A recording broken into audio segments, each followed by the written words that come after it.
é que tá, e como é que é como é que é essa relação do Brasil hoje com a ciência? Porque assim, eu vi que assim, não faz muito tempo aí por conta da pandemia e tudo mais, a gente teve um corte no orçamento da ciência e assim, eu até entendo que assim, tava precisando de dinheiro em outro lugar e tudo mais, Sim.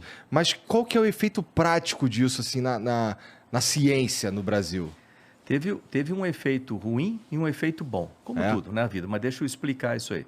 Quando eu cheguei no Ministério, lá em final de 2018, para a transição, eu fiquei assustado com a questão de orçamento. Primeiro, porque o orçamento vinha sendo diminuído desde 2013, ele já estava baixo. Eu tenho 28 unidades vinculadas, na época eu tinha 30, lembrar que tinha comunicações também.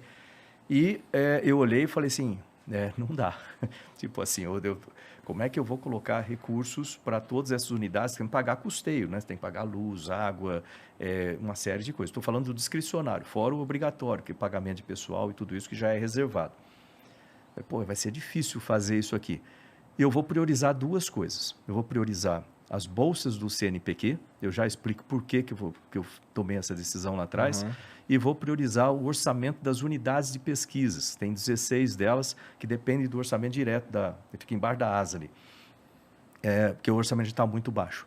Então, eu vou priorizar essas duas coisas. Mas a surpresa que eu tive naquela época é que o orçamento que tinha sido votado e aprovado em 2018 para 2019, que ele é no ano anterior, tinha um déficit de 330 milhões para bolsas do CNPq.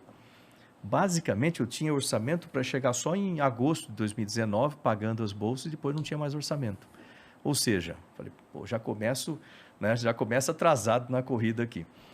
Aí, deixa eu resolver primeiro isso. Para resolver isso aí, o que a gente fez? O pessoal começou assim, corta as bolsas. Dá para saber de onde que vem esse déficit? Dá. Esse déficit veio 250 milhões, porque ele não foi aprovado quando você pede 1 bilhão. As bolsas do CNPq ficam em torno de 1 bilhão, 1,1 bilhão, né? 1 bilhão e 550 milhões, algo nessa faixa.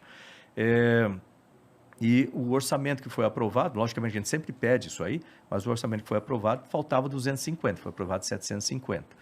Além disso, o pagamento de dezembro, que deveria ser pago em dezembro, né, não foi pago. Então veio também mais uma conta ali, né, de mais 90 milhões, mais 80 milhões, né, então deu um déficit total de 330 milhões. Tá.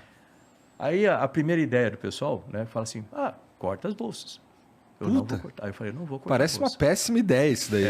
Por que é uma péssima ideia? Porque as bolsas do CNPq elas são bolsas de pesquisas e basicamente é o salário do pesquisador. Exato. Entendeu? Então, quando você corta uma bolsa, você está cortando o salário de uma pessoa que está trabalhando 24 horas, 7 dias por semana para resolver problemas importantes para o país.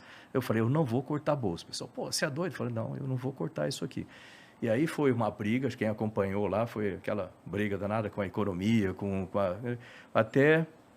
E é normal, o pessoal fala que eu brigo muito com o Guedes, mas não, é porque foi normal, eu tenho que defender a ciência, ele defende o Cada um orçamento. defende a sua, né? Faz parte, né? É isso aí. Aí, quando chegou em agosto, eu não tinha ido recurso para o restante do ano. Aí eu peguei 82 milhões da área de fomento do CNPq, que é para evento, essas coisas, tirei emergencialmente de lá, coloquei para as bolsas para pagar setembro, ou seja, eu estava realmente nos 47 do segundo tempo, e apostando que ia conseguir ainda, aí finalmente saiu um orçamento extra, e eu consegui pagar todas as bolsas em 2019, sem atrasar nenhum dia, e todas elas, sem cortar nenhuma.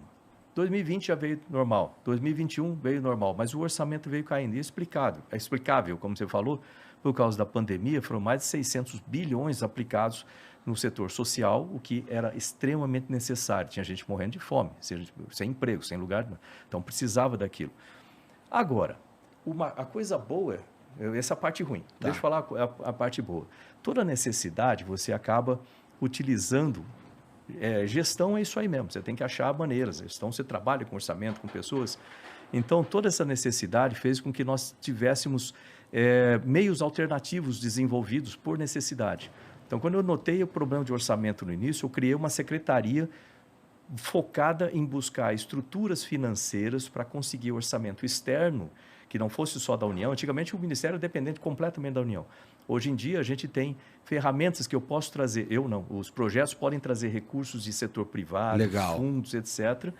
Além disso, Foi uma luta enorme, juntou a comunidade científica com o Ministério, o setor produtivo, o Congresso, o próprio presidente entrou no final da briga lá para poder ajudar, para a gente conseguir a liberação do Fundo Nacional de Desenvolvimento Científico e Tecnológico. Aí a gente criou um marco na história da ciência, foi o ano passado, liberado pela lei, a Lei 177, e isso significa um orçamento de em torno de 9 bilhões de reais. Não são extras, porque ele tem uma outra governança, né? Não é o orçamento do Ministério, é outra governança, tem 3 níveis de governança para definir quais projetos vão ser apoiados, mas significa o orçamento para a ciência, tecnologia e inovação. Então, hoje eu posso dizer que a carta de orçamento está equacionada dentro do Ministério. Embora, deixa eu falar aqui com um disclaimer, né?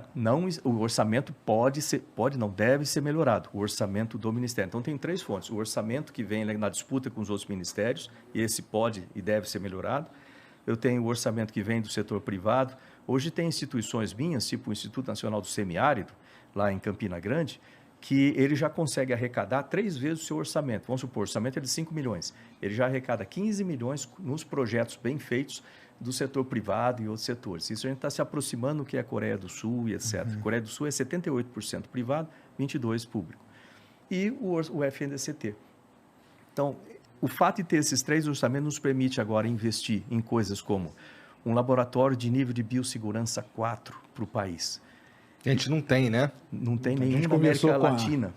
Com ela, com a Esther aqui, ela falou, né? Na América Latina. Isso é um negócio extremamente importante. A gente aprendeu muito durante a pandemia.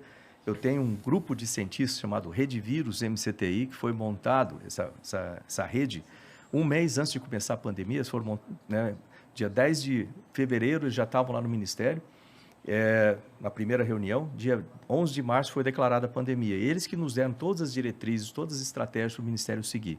E foi muito bom, porque eu fico tranquilo que eles são os especialistas em viroses emergentes. Tem médicos, cientistas, pesquisadores. E aí tudo o que eles falaram, que a gente fez, deu certo. Legal. Então, esse pessoal nos deu uma série de diretrizes, entre elas a necessidade da ampliação da infraestrutura de pesquisa no Brasil, de forma que a gente fique mais preparado para as próximas pandemias. E hoje eu posso falar com tranquilidade que o Brasil, e vai ter outra pandemia, é bom o pessoal ficar ciente disso. Você teve aqui, né, 3 semanas atrás, falou a mesma coisa, né? A gente vai estar muito mais preparado, com estrutura melhor, com mais pesquisadores, com mais recursos, com capacidade de fazer vacina completamente nacional, 100% nacional, com tecnologia nacional, com um laboratório NB4 colado no Sirius, acelerador de partículas, que é uma estrutura única no planeta Terra, entendeu? Que os pesquisadores podem estudar vírus tipo Ebola e ver o vírus em ação com a célula a nível molecular. E aquilo ele consegue desenvolver remédio mais rápido, vacina mais rápido. Então, tem um monte de interesse internacional já sobre isso aí, com um monte de outras coisas que protegem o nosso país. Porra, legal pra caramba. Então, assim, a gente está do ponto de vista de desenvolver ciência, desenvolver tecnologia, assim, pelo menos pelo que você está falando aí, relacionado à medicina e sei lá, pandemias e vírus e coisas do tipo, aí a gente está um caminho interessante, mas é engraçado, porque eu não tinha escutado nada disso antes. Para mim, isso é tudo novidade.